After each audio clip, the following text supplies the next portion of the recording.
안녕하세요. 부천부동산 스터디입니다. 특별 브리핑 자료인데요. 전세 가격 하락은 필연이었다. 그렇다면 매매 가격은 이와 관련된 영상들은 제가 많이 제작을 해뒀는데요. 부산 관련 특화된 내용은 많지는 않았어요. 대구 내용을 조사하다 보니까 자연스럽게 부산 내용도 같이 정리를 한 부분이 있었어요. 근데 완전히 부산에 특화된 내용은 아니다. 과거에 대구의 영상을 제작했던 것을 다시 일부 편집을 해서 올려드리도록 하겠습니다. 아마 투자에 많은 참고가 되실 듯 합니다. 제가 이 영상을 만든 것이 올해 1월 달로 기억이 되는데요.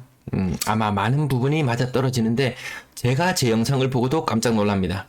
그 신규 주담대 예측 부분이라든지 이런 부분들 뒤에 내용 보시면은 아마 좀 깜짝 놀랄 만한 내용들이 있을 겁니다. 우연히 그 영상들을 정리하다가 이 영상을 제가 다시 한번 플레이를 해보고 야 신이시여 이 자료를 제가 만들었단 말입니까? 이렇게 자화자찬을 해보기도 했는데요. 호응이 좋으시다면 1년 앞에 부산의 모습을 예상할 수 있는 내용 특화해서 만들어 보도록 하겠습니다. 호응이 좋지 않으시면은 관심이 없으시구나 해서 따로 만들진 않겠습니다. 생각보다 많은 시간을 투입해야 되는 부분이라서요.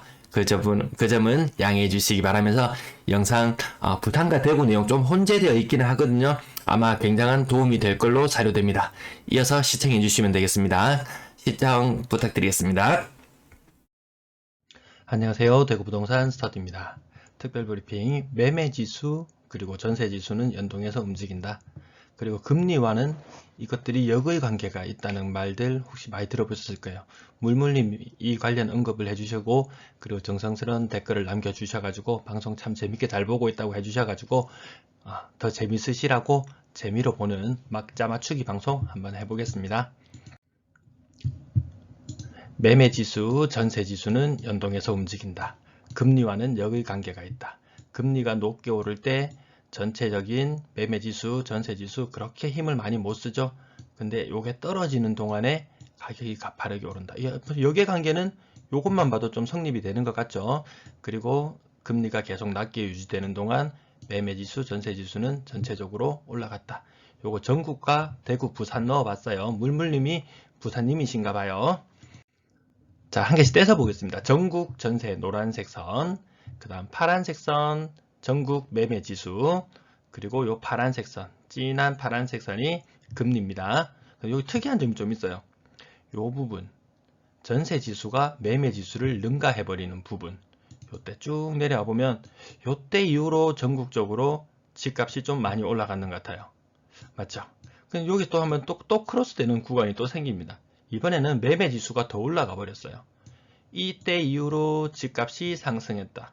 이때 이후로 어떻게 될지 이것도 하나의 관전 포인트 아닐지 한번 지켜보겠습니다. 자, 이제 부산 지역도 한번 보겠습니다. 부산 지역도 어딘가에 만나는 지점이 있습니다. 이때 이후로 집값이 많이 올라갔는지 어땠는지는 모르겠어요. 그 확인 안 해봤습니다. 어쨌든 여기도 만나는 구간이 생깁니다. 매매 지수가 전세 지수를 넘어서 버린다. 대구 지역도 보니까 여기 보세요. 여기도 크로스하는 구간이 있고 여기도 지금 표가 겹쳐져 있는데 여기도 뭔가 크로스 했는 것 같아요. 어떤 현상이 일어나고 있는지 지금 솔직히 사실 매매가 좀 떨어지고 있잖아요.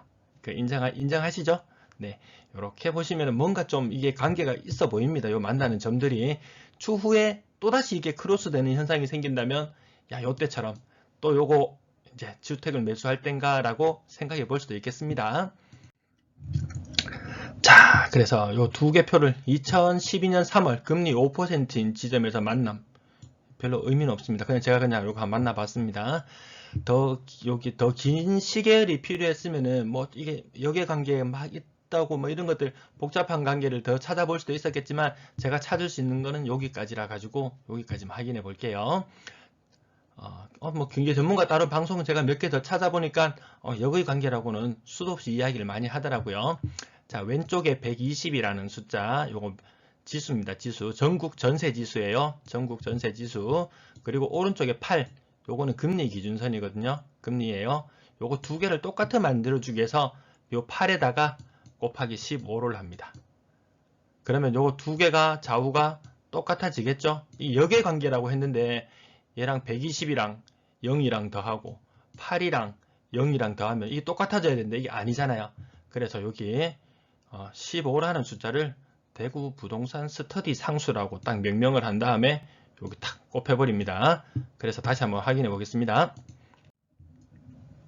자, 여기 보시면은 금리에다가 15를 곱해서 빨간색 선, 이제 수치가 다 같이 왼쪽에 있는 걸로 통일이 되었어요. 요 두 개를 더해 줍니다. 요 두 개를 합쳐주니까 요 회색 선이 되는 거예요. 요 회색 선, 지금 제가 어떤 색깔로 해볼까요? 보라색 선으로 한번 따라해볼까요? 요 회색 선, 요 회색 선이 만들어지더라는 겁니다. 요 회색선의 전체적인 평균을 찾아보니까 140이라는 숫자가 나왔습니다. 140이라는 숫자. 여기에 따라서 이제 전세 지수가 새롭게 만들어졌죠. 전세 지수가 여기에 맞춰서 위아래로 움직입니다. 요 평균을 맞춰 갈 거예요. 여기 굉장히 높아졌던 지점이 있었죠. 높아진 이후에 급락. 여기 한 173까지 오고 나서 급락하는 현상을 한번 보였습니다. 자, 대구 지역 한번 보겠습니다. 대구도 거의 140 평균 비슷하게 만들어집니다.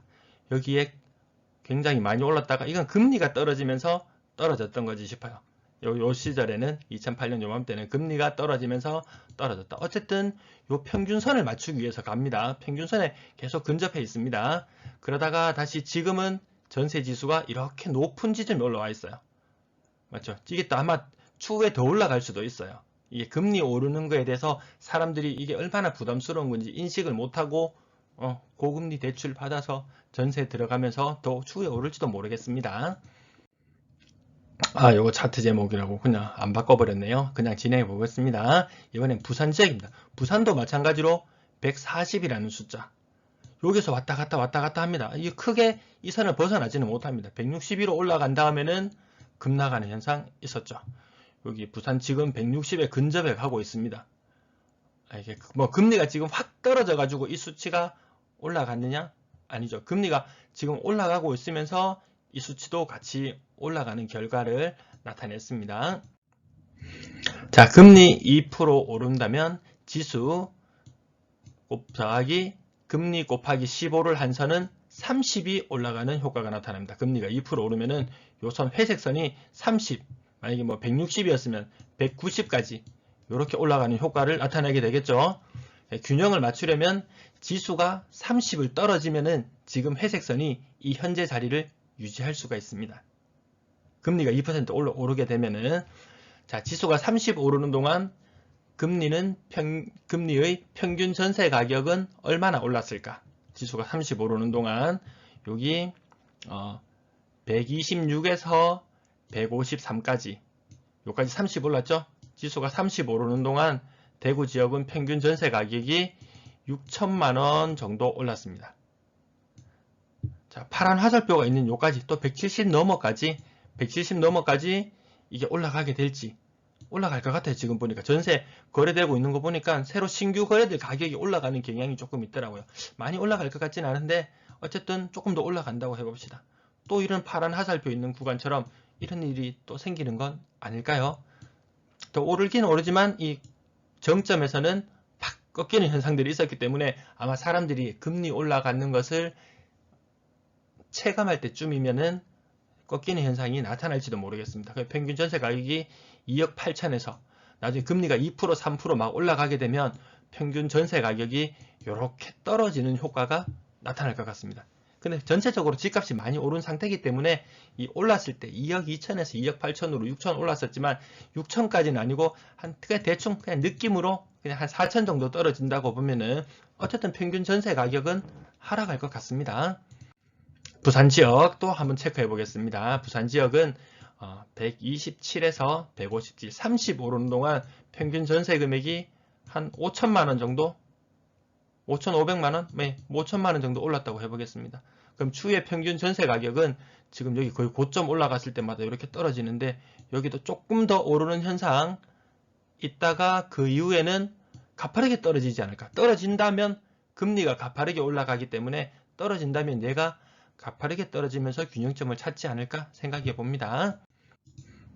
안녕하세요. 대구부동산 스터디입니다. 두 번째 시리즈인데 첫 번째 시리즈 안 보신 분은 여기에 나오는 카드 부분 보고 오시기를 권해드립니다. 매매지수, 전세지수 연동되고 금리와는 이 둘의 관계가 또 역의 관계가 성립한다. 두 번째 시간입니다. 내가 만든 전세 임차인 부담지수, 제가 지수를 한 개 만들어 봤어요. 주택 구입 부담지수, 요거 제가 특별편으로 한번 다뤄드렸는데 그런 식으로 지수를 한번 만들어 봤습니다. 전세가 하락은 필연으로 가고 있는 것 같다. 요거 물물님께서 글을 남겨주시면서 제가 요 자료를 만들었는데요. 여기 한국은행 신규 주담대 금리 빨간색 선입니다. 빨간색 선이 한국은행 신규 주담대 금리, 여기에다가 곱하기 15를 했습니다. 그리고 노란색 선, 여기 노란색 선은 한국부동산원 전세지수를 넣어뒀습니다. 그리고 전세 임차인 부담지수라는 걸 제가 새로 만들었는데요. 요 둘의 값을 더한 겁니다. 더해서 여기 위에 있는 상단에 있는 회색 선이 나왔습니다. 그리고 요 회색 선의 평균 값을 이은 것이 여기 초록색 선이에요. 요 초록색 선. 자, 요렇게 했던 게 첫 번째 방송 요약 부분입니다. 요게 언제 자료까지냐면 11월달 21년 11월달까지 자료였거든요. 그래서 제가 자료를 더 만들어 봤습니다. 제 머릿속에서 떠나질 않아서 진짜 하루 종일 이 생각만 하고 고작 만들어낸 게 표 하나예요. 자, 한번 보시겠습니다. 과거에 금리가 가파르게 오르던 시절, 금리가 한 2% 정도 오르던 시절, 그때 여기 임차인 부담지수, 제가 만든 임차인 부담지수라고 칭하겠습니다. 회색선은 이때 가파르게 올랐어요. 같이 오르다가 여기 갑자기 확 떨어지는 경우가 생기죠. 확 떨어지는 경우가 생겼습니다. 이때 이렇게 확 떨어지려면 가격 조정이 한 30% 정도 되든지 혹은 금리가 2% 정도 내리면 되는데 이때는 금리가 내리면서 급격한 상승이 멈췄어요. 금리가 내리면서 그러다가 또 계속 이게 어느 정도 여기 135.5라는 요 균형점 안에서 어느 정도 움직입니다. 그러다가 과거처럼 튀어 올라간 것이 근래에 있었던 일이에요. 여기 빨간색 부분은 예측된 부분이에요. 여기 금리가 추후에 한 번, 두 번 정도 상승할 걸 예상하고 만들었습니다. 금리가 만약에 지금 현재 신규 주담대 금리가 3.51%거든요. 그러면 지수가 한 153.6 정도 돼요. 근데 금리가 4.01%, 4.26% 이렇게 순차적으로 올라간다면 이 전세 임차인 부담지수가 165 정도까지 올라가게 됩니다. 이게 6월 정도로 예상돼요. 6월달 2022년 6월 정도로 예상돼요. 이 선이 어디냐 하면은 과거에 한번 전세 임차인 부담지수가 팍 꺾였던 그 지점하고 똑같이 가는 겁니다.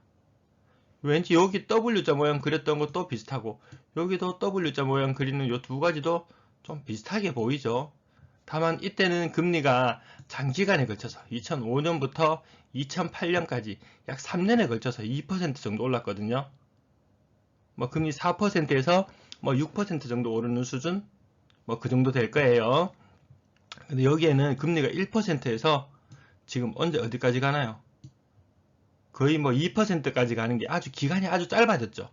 그래서 이 주택 전세 임차인 부담 지수도 가파르게 올라갑니다. 가파르게 올라가서 요거랑 아마 비슷한 수준까지 올라가게 될 걸로 예상됩니다. 과거에는 금리가 내려서 조정이 이루어졌었어요. 자, 요거 앞 페이지에서 금방 설명드렸던 부분인데요. 여기 정점에 이르는 순간 과거에는 금리가 2% 정도 내리면서 금리가 내려서 전세입자가 부담이 줄어들었죠. 전세입자 부담이 줄어들었어요. 이 평균 정도 수준에 이르게 되었습니다. 근데 지금은 금리가 읽어드릴게요. 글자 너무 작아서요. 지금은 금리가 내릴 기미가 보이지 않습니다. 그러면 요 지수가 내려가야 해요. 그 말인즉슨 전세가가 어느 정도 조정이 일어날 수 있다. 요 어느 정도 평균 수준은 맞춰가야 되니까요. 이 정도면 집값 조정이 만약에 요 정도까지 이루어진다면 집값이 집값을 고정시켰을 경우에 전세가율은 50% 정도 성립하게 될 것 같습니다. 그 이후의 수순은 뭐 또 다음에 또 생각해 봐야 되겠죠. 자, 그러면 금방 또 다시 페이지를 넘겼는데요. 그러면 여기에서 가격 조정이 어느 정도 이루어질 것이냐? 만약 30% 정도 가격 조정이 이루어진다면 지수상으로는 한 14% 정도 조정. 지금 현재 대구의 평균 가격이 얼마냐면은 요 한국 부동산에 나와 있는 평균 전세 가격인데요. 2억 8천 1,518만 원이 2021년 11월 기준 가격이에요. 그 2억 8천. 제가 매일 1일 브리핑 해드리는 자료에도 보면은 지금 평균 전세 가격, 실거래되고 있는 평균 전세 가격이 2억 8천 정도 되는 거 기억하고 계실 거예요. 그러면 가격이 30% 정도 조정이 이루어진다면 한 2억 정도 수준 2억 정도 수준까지 가격이 하락할 수도 있을 것 같습니다. 예를 들면 이런 경우가 있어요. 월배 3정이 초창기에 전체 한 4.5억 이 정도로 내외 매물이 많이 나왔었거든요. 지금은 3.2억, 3.3억 이런 매물도 보입니다. 요 가격 조정 어느 정도로 보이시나요? 한 30% 정도 돼 보이시나요? 그게 비단 이 아파트만 그럴까요? 주변에도 어느 정도 지금 여파가 미치고 있거든요. 매물이 많이 쌓이면은 그런 현상이 일어난다. 근데 대구 전체적으로 매물이 많다. 그럼 이런 현상이 일어난다. 제가 매번 매물하고 금리하고만 관계를 들어서 했는데 오늘 지수를 이렇게 만들어서 보여드리니까 조금 더 현실감 있게 다가와 보이죠. 근데 만약에 지수가 30% 하락한다. 그러면 요게 딱 요 지점까지 붙습니다. 여기 초록색 선에 딱 달라붙으려면은 지수가 30% 하락해야 됩니다. 근데 그런 일이 일어나지 않을 것 같아요. 한 요 정도 선에서 어느 정도 조정이 마무리될 것 같다. 만약에 이 전세가가 조정이 안 되면은 뭐 세입자가 만약에 3억짜리 전세에 있는데 절반이 대출이었다. 그러면은 그 부담은 이 장난이 아니겠죠. 금리가 2배로 뛰어버리니까요. 가만히 앉아있는 상태에서 2배의 금리를 물게 되는데 지금 사람들 그거 잘 모른대요. 전 당연히 금리가 오르면은 높은 전세 금리를 임차금이 많을 때 차입금이 많을 때 이 높은 전세를 들어가게 되면 추후에 굉장히 많은 자기 부담이 생긴다는 걸 당연히 알 거라고 생각하는데 생각보다 모르는 사람이 많다고 하더라고요. 그래서 겁없이 내가 예전에 살고 싶었던 집 전세가 별로 안 올랐네 하고 지금 조금 더 신고가를 만들어서 전세를 들어가는 경우도 있는 것 같은데 추후 굉장한 부담으로 다가올 거예요. 그래서 이렇게 지수가 가격이 전세가 조정이 되더라도 지수가 30% 조정을 받으면 1억 3천인데 지금 전세가의 절반 이런 경우까지는 생기지 않을 것 같아요. 근데 가격 조정 30% 정도 지금으로 치면은 한 4년 전쯤의 전세가 그 정도까지도 생각해 볼 수 있을 것 같습니다. 뭐 아닐 수도 있는데 그냥 이 어느 정도 이 세입자의 부담이 너무 가중되니까 물론 뭐 집주인도 뭐 집 구할 때 임대인도 집을 구할 때 거의 좀 은행에서 대출 받고 이런 부분도 좀 많이 있잖아요. 그 사람 부담도 세입자에게 어느 정도는 전가가 가능하다. 근데 그 정도의 수준이 너무 높아져 버리면은 아마 그 임차인이 다음에 뭐 재계약을 한다든지 연장을 해야 되는 상황에 뭐 경제적인 여건이 여유롭지 않다면은 더 전세 보증금이 더 싼 곳으로 찾아가는 이런 문제들도 생길 수 있을 것 같습니다. 제가 이거 오늘 너무 오랫동안 붙잡고 있었던 문제였는데요. 앞으로 당분간은 좀 특별 방송 편성을 조금 줄일까 생각 중입니다. 제가 좀 건강도 안 좋아지는 것 같고 계속 머릿속에 있어가지고 뭔가를 정리를 해서 여러분들에게 하나라도 더 알려드리려고 정말 특별 방송 편성을 끊임없이 해서 막 달려왔더니만 좀 지치는 감이 있어서 이제 조금 아마 특별 방송은 조금 더디게 올라가게 될 것 같습니다. 꾸준히 시청해주신 여러분 항상 감사합니다. 오늘 방송 여기까지 마치겠습니다.